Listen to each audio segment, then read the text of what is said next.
Well, let's go ahead and get started. So it's Okay. my pleasure today, again, to thank Dr. Cizek for her amazing work in pulling this together and so many other things for the BPHS role. I'm really pleased to welcome Dr. Leigh Allen as our distinguished speakers today. She is here as part of the Vice President for Health Sciences Speakers Series. Dr. Allen brings a wealth of experience and talent and truly invaluable to our community.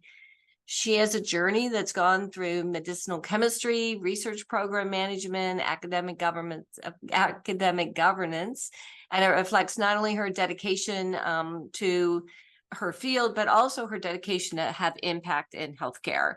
Her contributions are many, including the field of contraception-related projects, grant administration, scientific editing, which are commendable, and it showcases her really multidimensional talents and her commitment to excellence.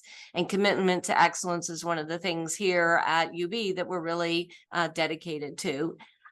She has a PhD from Duke University, and she has extensive postdoctoral studies in structural biology, something that's near and dear to our heart with our Department of Structural Biology.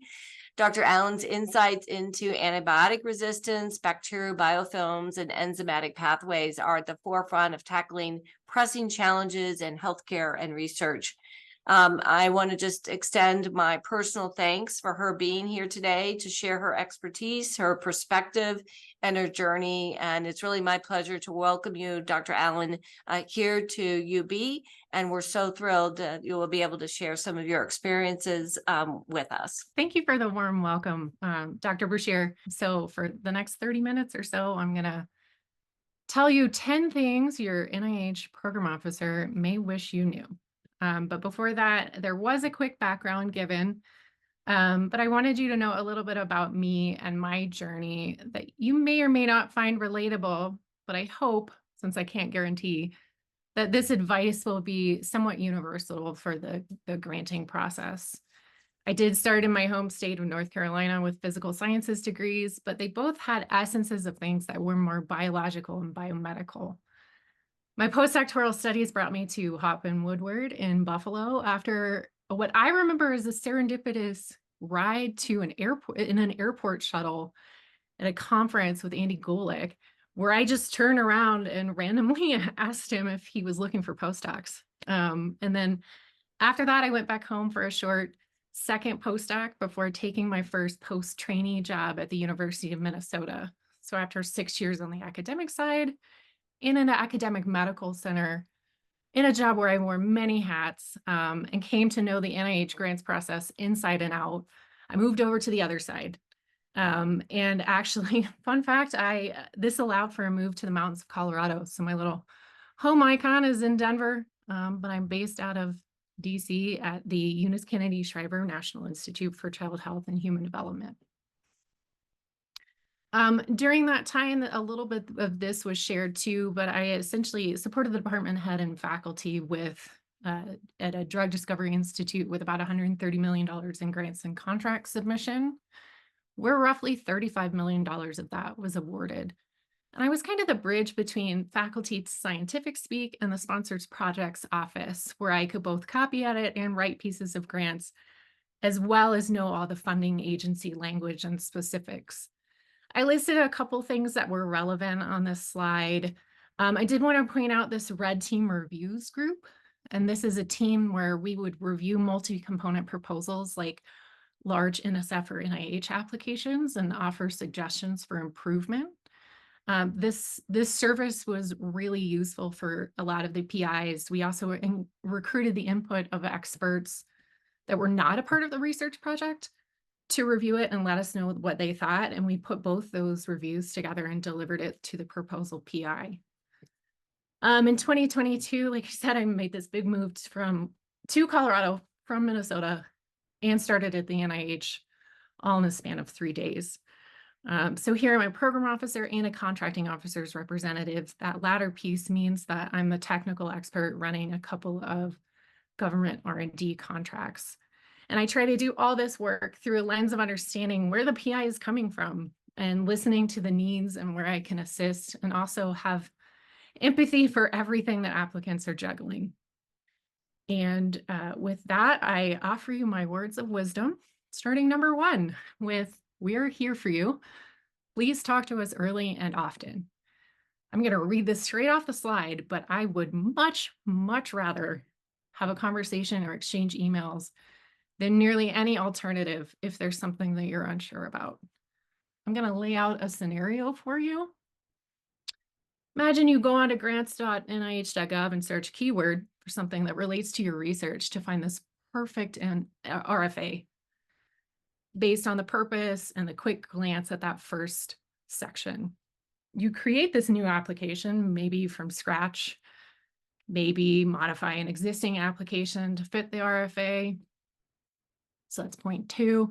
Maybe you work on this for a couple of months. And that last month you spend polishing, creating the supporting documents, you engage with your pre-award grant management folks, maybe create your first data management sharing plan since the changes last year. And then you reach out to somebody in the sponsored projects office.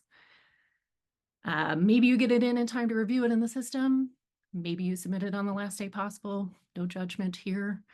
Then roughly a week after your receipt date, the PO on your RFA starts seeing applications come in, and they skim your specific aims page that was never run by them and think, oh no, this is out of scope.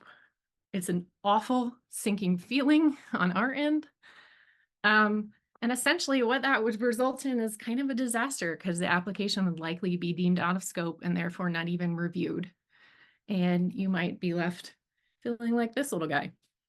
I've not had this happen in one of my awards, but I have seen it.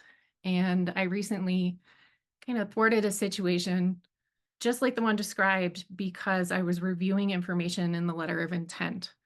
Something flagged in my mind, the title or the PIs, maybe that it was an application that was for something completely out of scope. And so I let the PI know, asked them to read the funding opportunity a little more closely, and we both decided that it was in fact out of scope. So if you're not in if it's not in your process to submit letters of intent, maybe consider it, because something like this could happen, especially if you've not run a specific aims page by your PO. And so a lot of folks may not be comfortable with reaching out to NIH program officers. So you might have this question, okay, well, what can I ask them about? So RFAs are not the only thing. There are a few topics listed here, but program officers are your main technical and scientific expertise. My particular branch has a lot of applications in response to notices of funding opportunity, or NOFOs. They used to be called funding opportunity announcements, or FOAs. That has changed in the past couple of years. But we have to actively convince people that investigated or initiated awards are welcome. In general, we will tell you what we can, and we can't answer what we're not allowed to. So, ask the questions. And then I also wanted to add on that our suggestions are just that, they're suggestions. They're not directives. You're welcome to take feedback under advisement while integrating it with other sources, what other sources are telling you. So, and as much as we wish that we were more than a fly on the wall during review, we're there as observers and have no say in how review goes. So even if we suggested something that you end up doing, we have no sway over whether it's reviewed favorably. And so here I've talked about things that POs can do, but there's a distinct set of topics where we cannot help. One of those is troubleshooting technical difficulties for the grant submission systems. In fact, if you're going to try to claim that the system malfunctioned and that delayed your submission, the ticket that you put into the helpline or help support desk actually timestamps when you encountered problems. So that would actually be it would behoove you to use those help desks. Another one is that we can't discuss any application once submitted and while under review. So POs help you as you apply, and then by design, we exit the process during review. We can then re-enter following the summary statement release and while the funding plan is being drawn up. The third is we can't share information not in the public domain. We are the keepers of a wealth of institutional knowledge that's filed away from every NIH application and progress report. So as such, we're careful to protect what's entrusted to us. And the practice in my branch is to actually reach out to a PI, asking for their permission to share any of their information, even if we've seen them share it publicly at a meeting, for example. Speaking of sharing, we can't talk about anything that's not yet released. So this idea of NOFOs, NOCs, RFAs. The idea is that a formal public announcement gives all interested applicants the same information at the same time. The two that popped up together, we can't propose specific edits to any part of the application or advice on your experimental design. And finally, we can't discuss review prior to the release of a summary statement. We do get those auto-generated emails when your summary statement is available, or when it's modified. Even though it's tempting to contact us the moment you see a score in the system, we ask that you really wait until you get that summary statement, so we have something more robust to talk about. The third one is we are not any busier than you likely are, but there are busy times. Sometimes people email program officers and feel the need to hedge it with like, I know you're busy, but I have a beloved colleague that would just say, stop that. We're all busy with various competing priorities and deadlines. However, some of ours are publicly known. The first being council meetings. The dates are public and they're of importance to the applicants because that's when applications are discussed with the body who has the authority to recommend awards for funding and concur with funding plans. No funding decision moves forward without council approval. And these are 2-day long all hands meetings that happen 3 times per year. The next one is the end of the fiscal year. Our fiscal year ends September 30th, and we must spend or obligate the fiscal year's allocation of funds by then. Those last 2 to 3 months are chaotic in a normal year. This year, because there were those continuing resolutions, and we had to be very cautious with spending, we have not only the normal workload, but also the backlog of awards with meritorious scores that were not able to be funded during the first council rounds of the year. The third is if a PO has a NOFO published, they get particularly busy answering questions in the months leading up to that receipt date. But that doesn't mean don't ask questions. It just means that the response may be a bit more delayed than normal. It's not on the slide, but there's a fourth one, is during study section, where they have grants being reviewed. We often watch the study section just to kind of get a feel for the group and the applications that are getting discussed. So often during that study section time, responses will be delayed as well. And so that brings up, and I've said a couple of these things already, when to contact your PO. The best time is before you submit an application. Preferably 2 to 3 months before, even if all you have at that point is a draft specific aims page. Another appropriate time would be after you receive your summary statement, which generally takes, the goal is around a month from the review date. But also during the award. We know you're hard at work with the funding that you waited like 9 months to a year to receive. But not only do we like hearing about findings or publications, we also have mechanisms, for example, if an emergency happens that will affect your research progress. We could try to work with you to obtain a supplement. And at least I would rather know about things that arise in the grant that might affect your progress instead of hearing about it at our PPR. I'd rather know about it and then you try to go it alone. The fourth thing is that you don't have to wait for an RFA or a NOC, but if there is one, please read it. Many ICs publish specific calls for applications or have longstanding programs detailed in NOFOs that the community is used to seeing.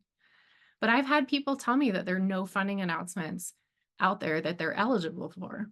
However, you likely are, because there are these things called parent announcements or omnibus solicitations for the SBIR and STTR programs. And the application types are listed below, where they're just a parent announcement where you can come in during the regular funding cycle with your idea under the activity codes listed here. And another question that I get asked is, how do I know when something's in scope? And so each branch has programmatic priorities listed on its website. I listed here the ones for Contraception Research Branch. People know us for the first two, making new methods of contraception. But they're also the last three, and we're actively trying to build those programs. And speaking of programmatic priority, a lot of times funding opportunities have that as one of the factors that leads to a funding decisions. So like if all things were equal between two applications, the one with high programmatic priority might be the one that would be favored. But also portfolio balance is another factor. So if you submit an award that fills a gap in our portfolio and our priorities, it also might have a good chance. And so all this to say that the funding decisions right around that cutoff point are multifactorial. And our branch, at least, and I've seen it on some other branches, has a page that says, who can I talk to about my grant applications and funding? And this document contains keywords and phrases regarding what each program officer covers. And it's a good starting point for if you're just going to cold email someone that you don't know. And so I wanted to interject here like a quick lesson, a crash course on some acquired wisdom over the years of how to read an RFA, no CPA, or funding opportunity announcement. So this is a generic page. These are all the sections. I put 2 in red because I'm not saying ignore them outright, but I give you permission to de-emphasize the 2 that are in red, and you'll see why. The part 1 has some big stuff. It's whether or not your IC is signed on. Phrases like clinical trial not allowed or clinical trial required, and it's important to apply to the correct funding opportunity for that. The next is the activity code. And so is an R21, for example, the right mechanism for your research? That's $275K over 2 years. Or is an R01 of up to $500K per year for up to 5 years too ambitious if you're doing innovative early stage ideas, or is that the type of funding that you're looking for? In the related notices section, this is a lot of times administrative notices, but sometimes there are other notices posted here that might change something about the original NOFO. For example, the deadline has changed, the scope has changed, there are new ICs that have signed on. So always check here before you submit, because these notices actually supersede the original NOFO. And when there's, for example, a R21 and R01 on very similar topics out, this is where they would be linked in that companion funding opportunity. And then the funding opportunity is just a quick purpose statement that allows you to kind of orient yourself with what this funding opportunity is seeking. Also, key dates. You'll find the receipt date here, but you'll also find a letter of intent date. And I talked about why that was useful a little bit earlier, but it also helps POs know what to expect coming in, and it helps scientific review officers start planning for review. Also has an expiration date. If you found this through a keyword search, make sure it's current. You can't apply to an expired NOFO. So that part 1 is quick key info, but part 2 also has a lot of key information. This section 1 is the NOFO description. The program officer wrote this. It's likely different for each NOFO. And every statement is likely in there for a reason. So I would read this section 1. Section 2 is a little bit more detailed. It's whether or not you can do a renewal application, for example.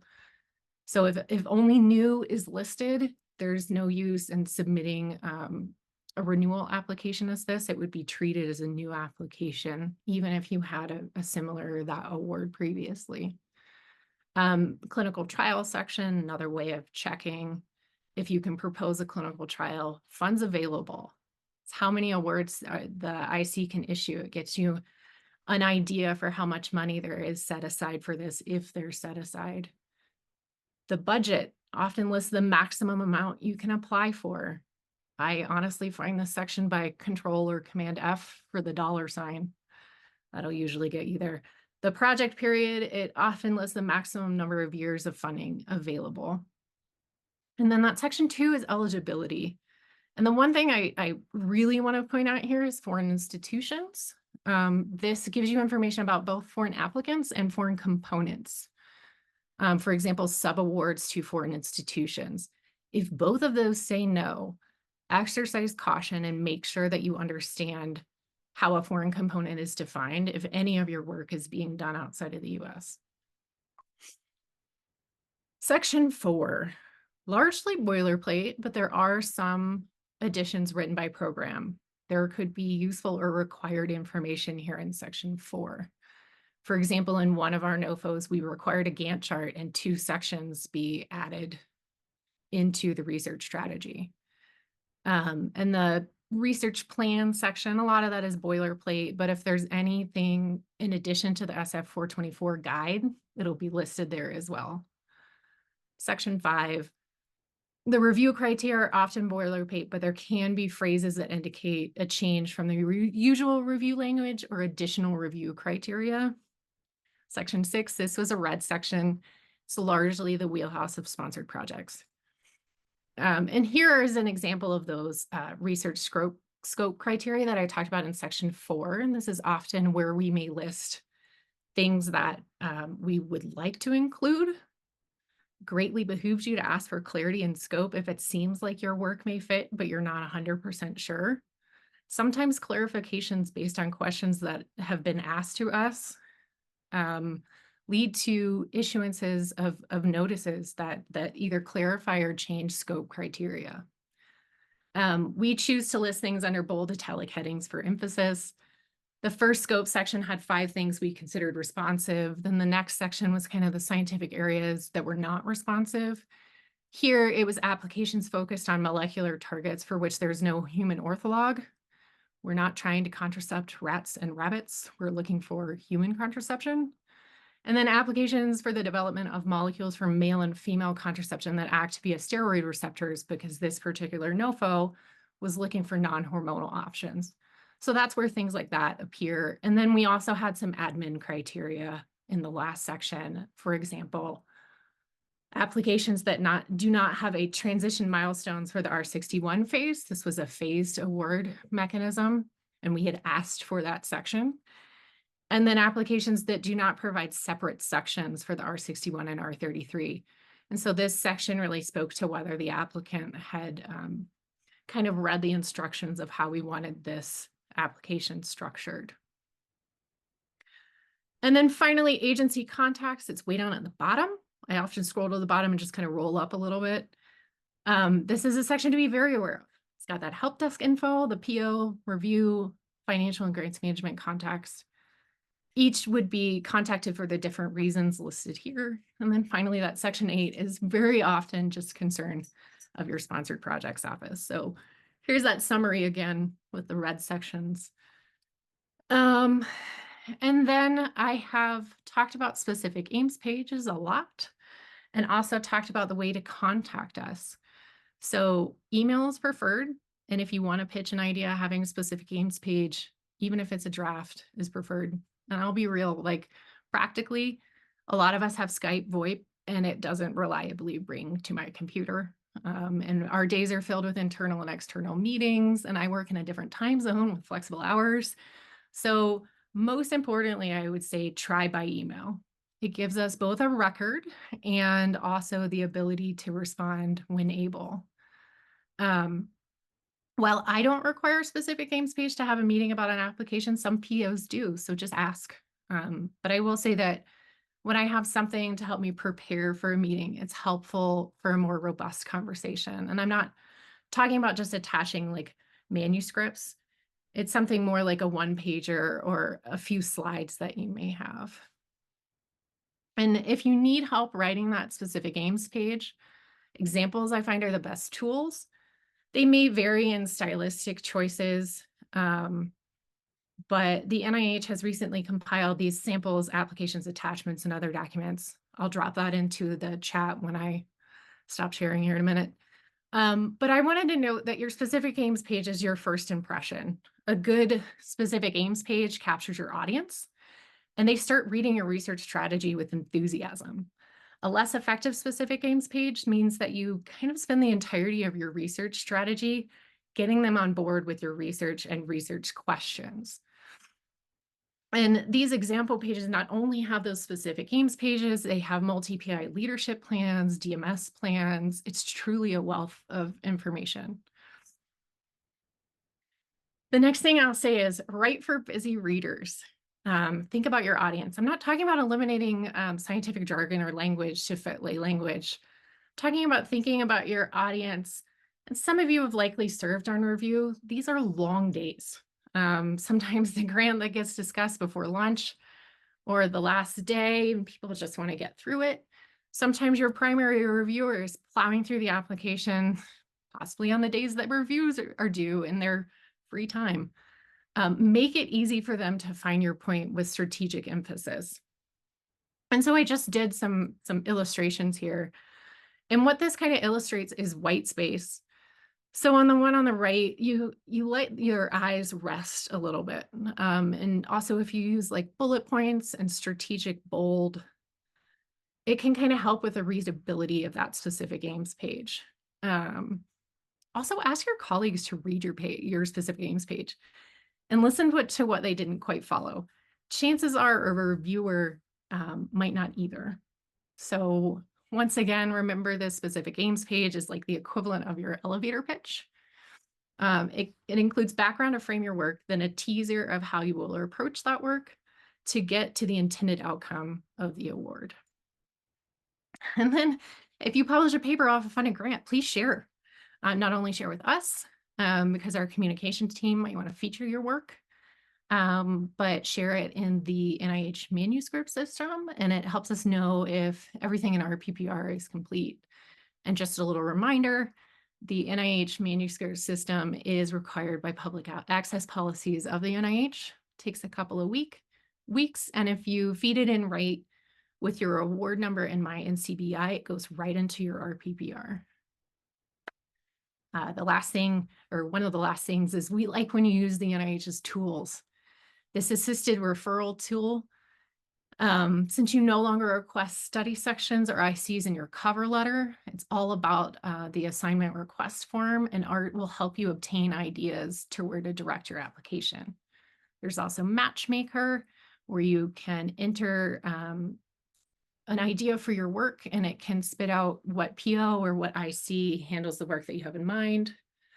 Reporter, this is a huge repository of NIH funded research projects. It's a highly useful if you're just poking around for funded grants. Every funded grant has a reporter page.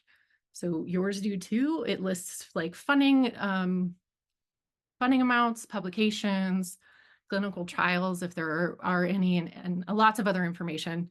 And then Data Book is dynamic visuals of funding demographics and frequently asked questions about the NIH. And I've said that we can't share what we're planning on doing in the future, but we do drop clues. So each IC's council meeting has a portion that's public. Here I've pictured the one coming up in June for NICHD. And here program officials present concepts to council, and these are early planning for initiatives like program announcements, contract solicitations, things like that. And so according to law, council members must approve a concept before we can announce an initiative. So that's a key fact, because each approved concept must be archived as public record and you can view what council has approved. So not every approved concept will become an initiative, but every initiative must cite an approved concept. Quick example, when I first started, I presented something in September 2022. It was archived on the council website. It's still there. I spent the rest of September writing the RFA and then submitted it. It was published in October 2022 with plenty of time for applicants to review it before the receipt date in March. And then in February 2024, the awards were issued. So that also illustrates the roughly 2-year from concept to award cycle at the NIH. And lastly, don't assume you're stuck in a single ICO. If you've always worked with one IC, you don't have to stay there. An example I could think of from my realm is somebody who came in with a project that was funded to investigate an anti-HIV substance. Then they wanted to look at other anti-infective properties. So that started in NIAID dates, went to NIAID ESTIB. And then the substance had promise as a contraceptive. So it came to NICHD Contraception Research Branch, my branch. And from here, there were at least 4 things they could do with that. They could test it in pregnant women, which may run through maternal and pediatric infectious disease and NICHD. They could go back to NIAID and use their clinical trial planning grant, which is an R34. It's a really neat mechanism. They could try to understand the implementation research and cost effectiveness studies. That would be NIMH DAR. Or they could stay in NICHD and use our XO1 contract mechanism to complete pre-IND studies for submission to the FDA. And I'll admit that MPTs are a cross-IC project, but there are many areas that can span a few ICs. Or the focus may change, or you may adapt based on data that you've gathered. And in fact, there are several contraception projects that were born out of cancer research. So with these 10 nuggets and a couple of interjections, this is a summary slide. You'll get these slides once I get them over to Jill. But here's a summary. And if you needed any more proof that I was a Buffalonian, here's my signature on the Lloyd taco truck from 2012. So thank you. And please let me know if you have any questions. Thank you, Dr. Allen. That was a great presentation, and the pace was terrific, and the information was like crazy valuable, I think, for everybody here.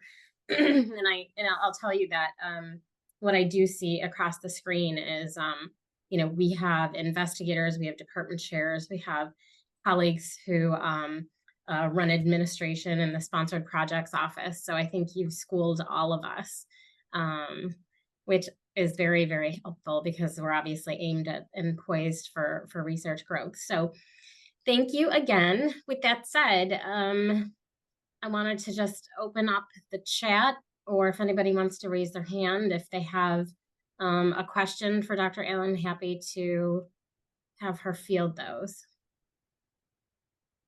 Oh, Dr. Bauer.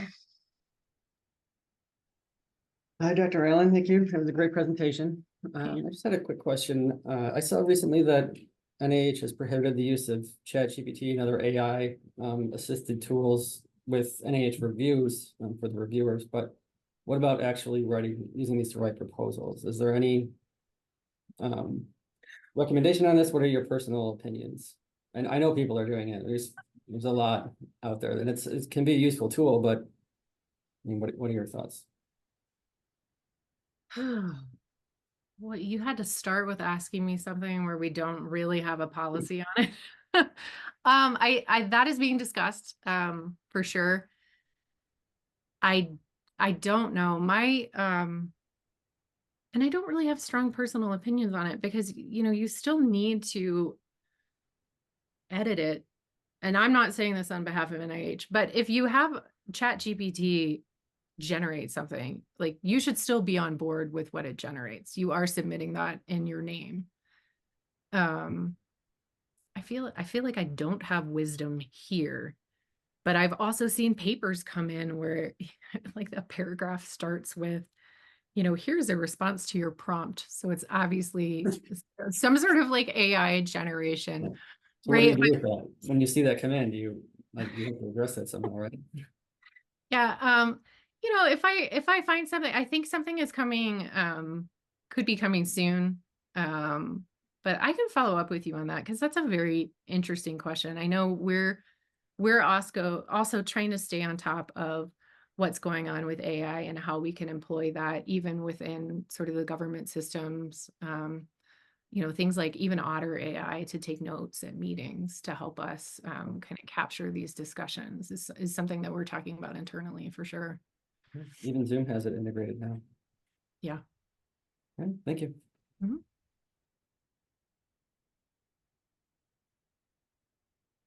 Dr. Allen, we've talked about the fact that your agency can fund a broad range of research. Do you have any thoughts on that? Because I think in conversations between you and I, you said that sometimes people don't think that you're a fit and they just don't recognize it. Yeah, I get that. I get that quite often. So NICHD specifically has a very broad range of topics, from maternal health to pediatrics and pediatric formulations to contraception research, gynecologic health and disease. It's even more than like from menarche to menopause. I mean, there's so many things that NICHD covers. So it goes back to this kind of cold email us. And chances are, if you don't find the right PO right away, you'll get referred through kind of a series of emails of like, can you field this question? Is this in your portfolio? Because we have quite a few branches and not everybody knows specifically what's in each branch, but we often really try to find a home for someone's research, even if it's, if it's cross branch or if it doesn't fit exactly in kind of what the stated programmatic priorities are. But I get a lot of emails that it's like, well, I thought you guys only did contraception research, and we do so much more than that. And so the biggest thing is really trying to find that person and trying to find that home, because if you're kind of escorted through the process by a program officer, it can make the process a lot easier. How about how about success rates? I'm remiss in that I probably didn't do homework last night and look at the differences in success rates with your particular agency as compared to others. Do you have a handle on that, or can you share? So that's what's on that that fourth link of the data page that is on. It's linked off of Reporter. It's all of those tools, and so you can look up funding success rates for previous years using that tool, and it will show you all of the information that's out there. And I am dropping that link to the sample applications in the chat. Perfect. Thank you.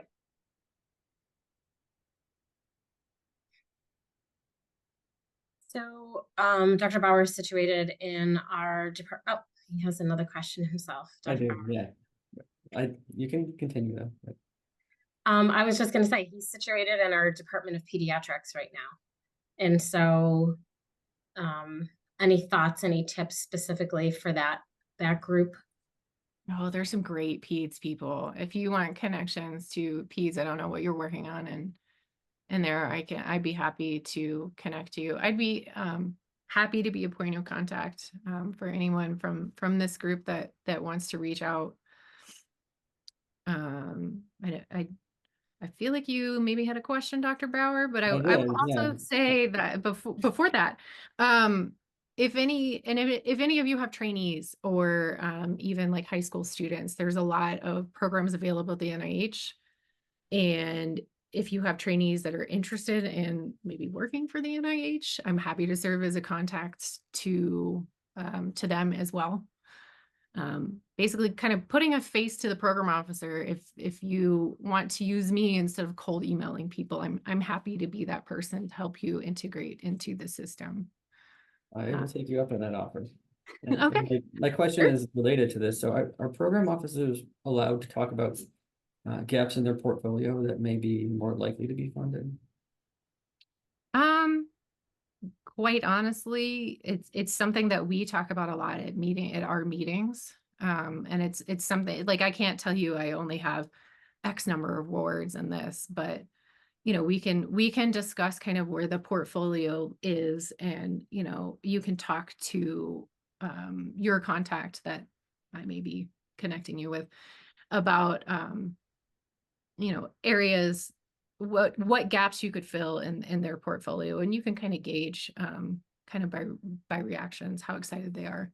Like if somebody were to come in and one particular part of the portfolio that I'm trying to to build. I can't mute my face a lot of the times, and I get really excited about the potential for them coming in.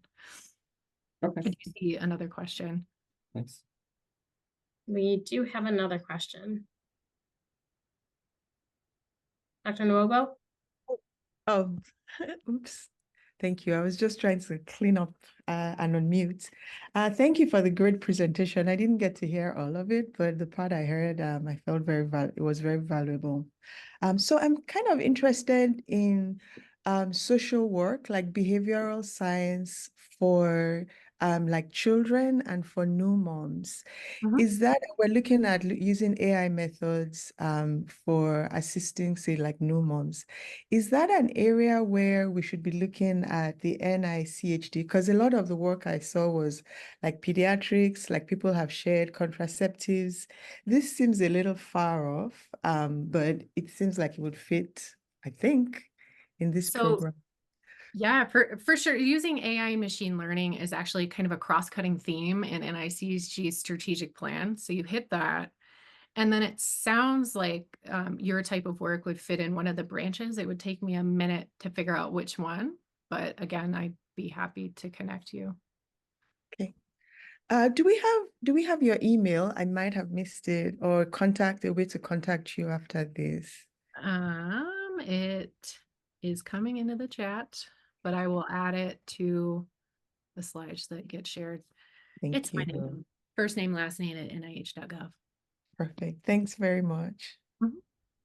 Thank you, Dr. Allen, very much. I know that it took a lot of prep for you to do this. I know you had to get a lot of blessings and clearances in order to pull this off, because it's no easy feat. And just can't thank you enough. And I wish we would have actually brought you here to Buffalo, but this was the next best thing. So keep that in the back of your mind for the future, I hope.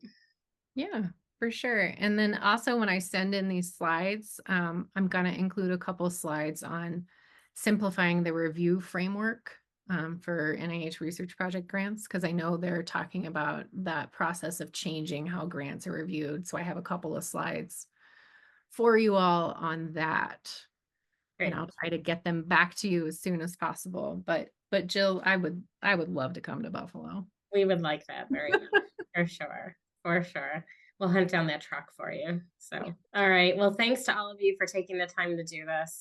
Thank you very much, Dr. Allen, for the time that you invested to prep for it and the time that you spent with us, and actually for your generosity and sharing your contact info for people. It's very kind and generous of you. So